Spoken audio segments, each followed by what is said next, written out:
Radio, good morning, ladies and gentlemen. Dornbush download number 64. Unbelievable. 64 is like a raffle or something, isn't it? Bingo. And I thought we'd get to 10.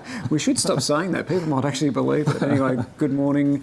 Not a huge amount going on at the moment. Market's continuing to be volatile. Friday we got smacked about a bit, and yesterday ran pretty hard. 114. And interestingly, into the close it ran hard. We always get concerned when markets open strong and fade during the day. They hit that lunchtime sort of brick wall, People don't they? sit back and but it actually was the reverse. It actually was a bit soft to begin with and went really hard towards the end of the day. So that's a positive. We're currently down about 20 odd, so drawing a bit of breath. Iron ore down 4.5%, which isn't helping things.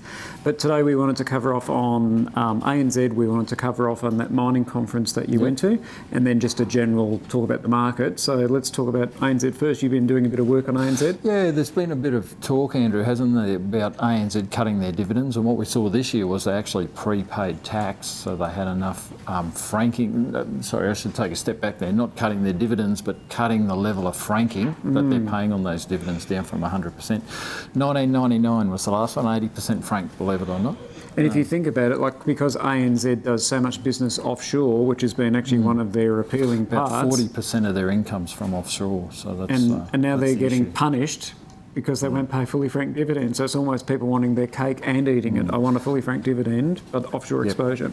Yep. So they are paying the fully franked dividend, but to do that, they're prepaying their tax. So they've paid some of 2016 tax already. I mean, I'm sure the tax department's happy about it, but you know, the question is sustainability of that strategy. Can it keep going? So, you know, maybe in a couple of years' time, ANZ won't be fully franked. So. But it's on a 6.9% currently fully franked dividend. Yeah, yep. So, no, the PE is about 9.6 times. So from a valuation point of view, it certainly looked compelling. But as you're saying, whenever we're putting someone into a share, we're trying to sort of look over the horizon. So like you were saying, looking over the 2016 horizon. I mean, 80% franked, say it was 80%, it's not dreadful, but you know, the gold standard, of course, is 100%. So anyway, something to watch out with ANZ. Yeah. Now, you were away at a mining conference. Yeah, it's quite good, mining 2015. You know, we hear from the Minister. He has a speech. They make a few awards to Explorer of the Year and Miner of the Year or Junior Miner of the Year. So did you have much of a speech, or were you?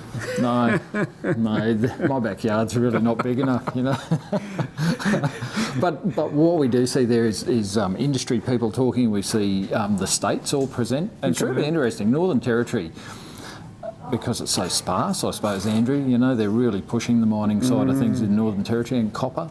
Yes. Copper is a big focus, and there was a quote from Here's one we prepared earlier. From the Rio Tinto boss. Just jumped on board, and he said, the global copper industry needs a new Escondida mine, which is a massive big thing by the picture. Every 15 months over the next 10 years in order to meet global demand for copper. Wow. And there's a couple of companies that are doing exploring up in the Northern Territory now and getting some good copper grades. One of them is called KGL Resources. Penny dreadful, around 12.5 cents. And the other one I've sort of followed on and off over the years is Hot Chili. Great name for it. They are in Chile. Couldn't make that name up, could you? No. And they're getting some good resources as well over there. So they're... Okay.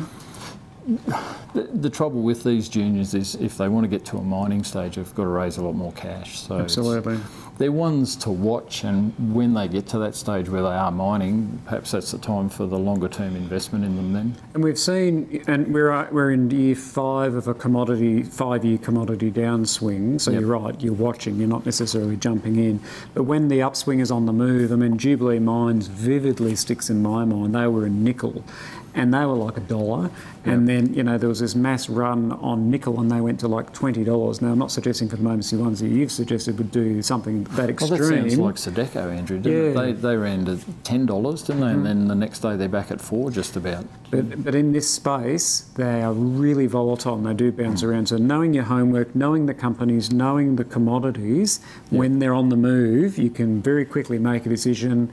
Should I be doing this? Shouldn't I be doing it? And so now again is the time to be doing that research whilst everyone's hating them. And just on the commodities, another one that I prepared earlier, CRU, the independent authority. So they do research, mining, metals, fertilisers, and they come out with their hot and cold commodities. Do you want to just hold it up and we can show that up? That's If you like, I little can heat shoot map. you out that page. That'd be great. Send me an email. For people, dan@dp.net.au. That's he'd it.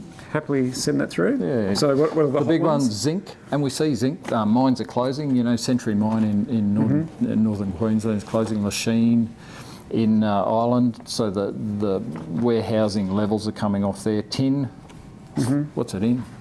Solder, computers. I'm just a simple use share salesman. Sulfuric acid. Sulfuric acid's an interesting one. That's fertilisers, and thermal coal. Believe it or not. There you go. There you Thermal go. coal. And in the cold side, the freezing side, guess what's down there? Our friends at Iron Ore. Our friends at Iron Ore. So And is that oil as well? And oil as well. yes. Oil as well. And a bit of silver too. Okay, well, anyway. Interesting one in the warm zone. There's bauxite. Okay. China's still buying a lot of bauxite. And nickel and potash. And of course, potash is Yep. really important too. And metallurgical coal's in there as well. So coal certainly could have some potential for those long-suffering coal mining company Well, even holders. like Wesfarmers, which has got a fair bit of Curragh earnings coal from mine.